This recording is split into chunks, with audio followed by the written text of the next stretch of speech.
എന്നെ പ്രതി മനുഷ്യർ നിങ്ങളെ അവഹേളിക്കുകയും പീഡിപ്പിക്കുകയും എല്ലാവിധ തിന്മകളും നിങ്ങൾക്കെതിരെ വ്യാജമായി പറയുകയും ചെയ്യുമ്പോൾ നിങ്ങൾ ഭാഗ്യവാന്മാർ. നിങ്ങൾ ആനന്ദിച്ചാഹ്ലാദിക്കുവിൻ, സ്വർഗത്തിൽ നിങ്ങളുടെ പ്രതിഫലം വലുതായിരിക്കും.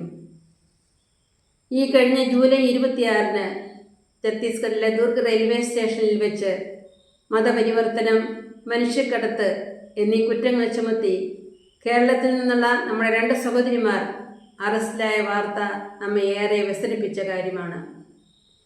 മനുഷ്യർ ഒരുമയോടെ സഹവസിക്കുന്ന ഈ ഭാരതത്തിൽ ഇപ്രകാരമുള്ള പേക്കൂത്തുകൾ സംഭവിക്കുന്നത് ഇന്ത്യൻ മതേതരത്വത്തിനും ജനാധിപത്യത്തിനും സ്വാതന്ത്ര്യത്തിനും മേലുള്ള കടന്നുകയറ്റവും ജീവഹാനിയുമാണ്.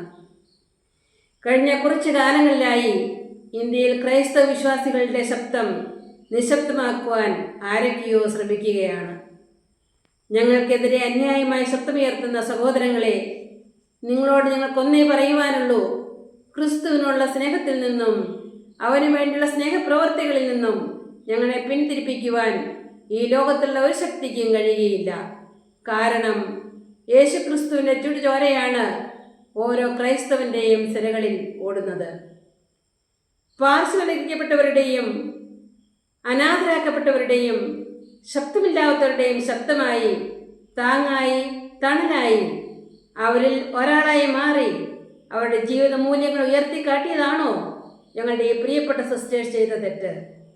നിങ്ങൾക്ക് അത് തെറ്റായി തോന്നിയെങ്കിൽ ഞങ്ങളതിനെ വിളിക്കുന്ന പേരാണ് മനുഷ്യത്വം. അതാണ് ക്രിസ്തു സ്നേഹം. മനുഷ്യൻ്റെ ആത്മവിശ്വാസത്തെ തകർക്കാനും സമൂഹത്തെ ഭീതിയിലാഴ്ത്താനും ചിലർ നടത്തുന്ന കണക്കുകൂട്ടുകളുടെ തുടർച്ചയാണ് ഇതെന്ന് ഞങ്ങൾക്കറിയാം. പക്ഷേ ഒന്ന് ഓർത്തുകൊള്ളുക, സത്യം ജയിക്കുക തന്നെ ചെയ്യും. പ്രിയപ്പെട്ട സിസ്റ്റർ വന്ദന, സിസ്റ്റർ പ്രീതി, ഞങ്ങളെല്ലാവരും നിങ്ങളോടൊപ്പമുണ്ട്. ധീരതയോടെ നമുക്ക് മുന്നേറാം.